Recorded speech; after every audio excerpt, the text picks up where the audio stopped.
Good morning, children. Today we will do the second lesson of grammar, reflexive and empathetic pronouns. Let's start it.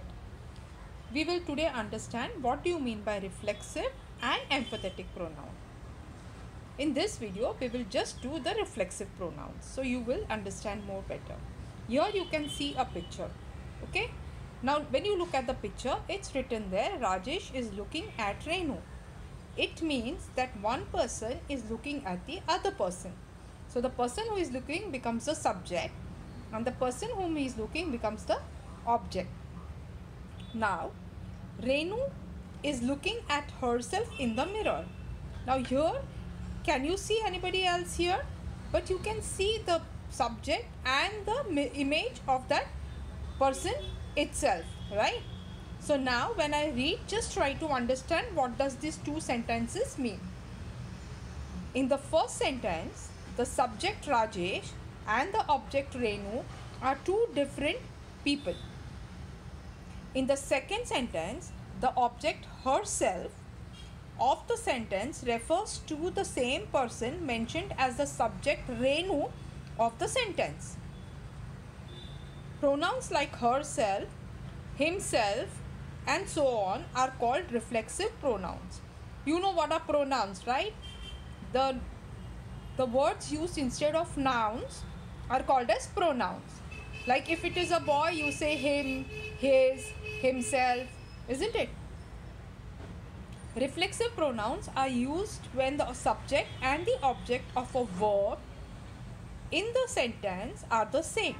Here it means that when the subject and the object, you see subject and the object of the verb meaning what she is doing in the sentence are the same. In such case, the object is the reflexive pronoun. Then the object becomes the reflexive pronoun. For example, this is very important table. You will have to mug it up, okay? And you will have to understand also. I'll make you understand. The first one says personal pronoun. Personal pronouns is divided into two, subject and object. Now when you see a subject, behind we saw what was a subject and what's the object, right? So when it's a subject, you say I, because it's all in a first person. So you say I, we, you, he, she, they, it. In the same way, when the personal pronoun is an object, you say me, us, you, him, her, them, and it. But when you read these as a reflexive pronoun, means if you want to use I with a reflexive pronoun, you will use myself. You say ourself, yourself, himself, herself, themselves, and itself. So we use singular reflective pronouns to refer to singular nouns or pronouns. We use plural reflexive pronouns, that is selves, to refer to the plural noun or pronouns. So when you see here, it's given as you with yourself, yourselves. When you have many plural, you will use selves, and when you have individual independent, you say self. Let us practice. Circle the correct reflexive pronoun in each sentence. Now you understood what is a reflexive pronoun. So Rakesh hurt myself, himself while playing in the park. So here you will say Rakesh hurt himself while playing in the park. I am not upset with you. I am upset with, here you say not himself, here you say myself.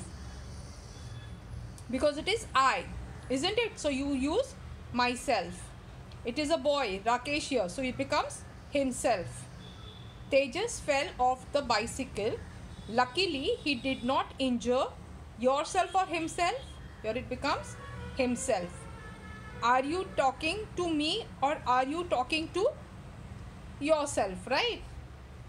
Then when they went late to class, they were ashamed of themselves. No, because they means many. So you'll say themselves, right? So when a reflexive pronoun, the phrases such as by myself and by yourself means alone. Means alone meaning by myself means I did it myself, isn't it? So you are an independent individual who did everything. So when it becomes myself, it stands alone. And in the same way, by yourself meaning you did it yourself. That means there was no one who supported you. You did it all by your own will. So that is why you say by yourself. So these two words, phrases जो है, they stand alone.